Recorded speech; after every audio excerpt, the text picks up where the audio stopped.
What are your thoughts on Ted Cruz? Oh my God. Brothers and sisters, did y'all see this interview from Tucker Carlson against, it's with Ted Cruz, but it's against Ted. It's fucking unbelievable is what it is. It's unbelievable. I do not like Tucker Carlson. I think he has mainstreamed basically white nationalist viewpoints and talking points into his work somewhat quite openly. Not all of it, but somewhat quite openly. However, this is why I was talking, I was talking to you about this. Othello will confirm this in the chat. Othello and I were talking about this. This is why I just can't take seriously the claims that the Democratic Party, even the left more broadly in this country, is some kind of existential threat to the right. What are you fucking smoking? And the reason why I say that is any number of things. Like none of them are showing fight. Look at this situation with Israel and Iran. We're on the brink of fucking the most useless and unnecessary war since the Iraq War, which was, in my lifetime, the mother of all useless, illegal, extremely destructive and violent wars of not of necessity, but of choice. And we're right back here again. I cannot fucking believe it. And who is actually speaking out against this war the most vociferously? Tucker Carlson. I can't believe I'm saying it. Marjorie Taylor Greene. I can't believe I'm saying that.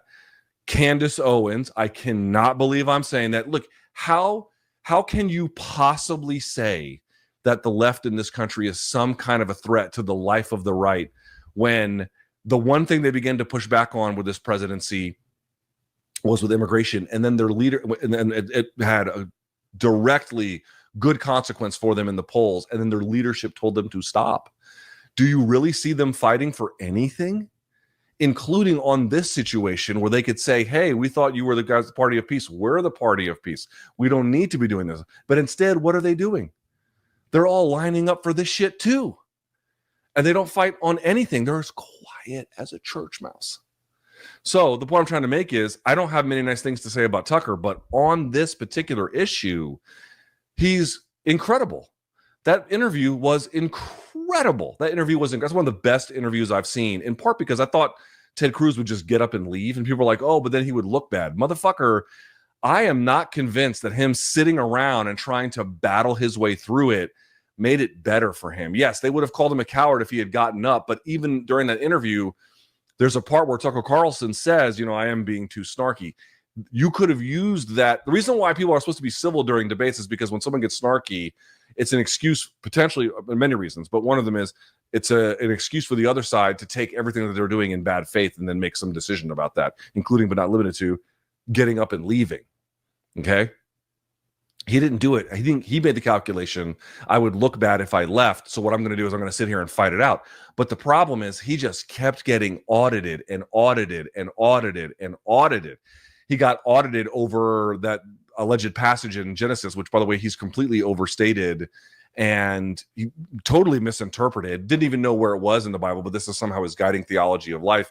Tucker ate him to pieces on that. He ate him to pieces on how many people live in Iran. And people are like, oh, that's trivia. How the fuck, dude, if you asked a general who was in charge of planning the attack, how many people live in Iran and what is the ethnic breakdown, they're going to know that information like the back of their fucking hand, because they are tasked with you have to know who's going to establish order once this gets overturned. You have to know these things. And in fact, one of the things that this country did really poorly when they overthrew Iraq, was they just said, we're going to get rid of the Ba'ath Party rather than trying to reform it. And this had a devastating consequence in terms of sending people who had knowledge into the arms of the insurgency, in terms of radicalizing people who didn't get paid because there was no longer the Ba'ath Party apparatus. Like it was this huge fucking problem, a huge, huge problem. Well, why did they make it? Because they didn't listen to any of the experts who really understood it. They treat these things as trivial. They treat these things as like it's a minor detail. Somebody else will figure it out. And meanwhile, this guy will vote to, have our weapons and our tax dollars kill people over there. It's insane. It's fucking insane. He got eaten alive on that. And I could go down the list. There's a million of other ones that have been floating around. You can see the whole thing, obviously, on Twitter. It's incredible. It's incredible. And it was only incredible because Tucker went after him, and I think has, in this particular case, the moral right on the situation very effectively. And then more to the point, instead of just like, you know, cutting bait and reducing the losses, he just stood there and just continued to get fucking massacred. Dude, Ted Cruz is a disgusting DC swamp fucking slime ball, and I don't know who can't see that at this point. You have to choose to not see that.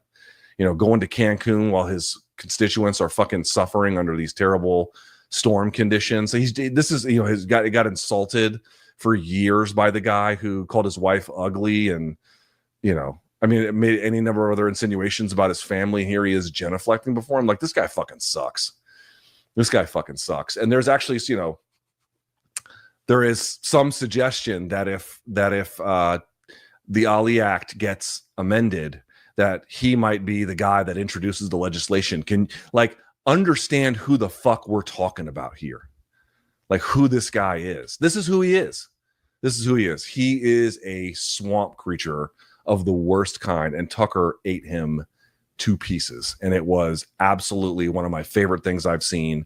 And I give Tucker, and on that interview and the way in which he pursued that interview, a ton of credit. There's a lot of other problems with him that I have, but on that level, I can't believe that someone from my side of the aisle hasn't chosen to do that yet, or try to do anything even remotely like that. So you have to just give credit where the credit is due, and he is due quite a bit on that level.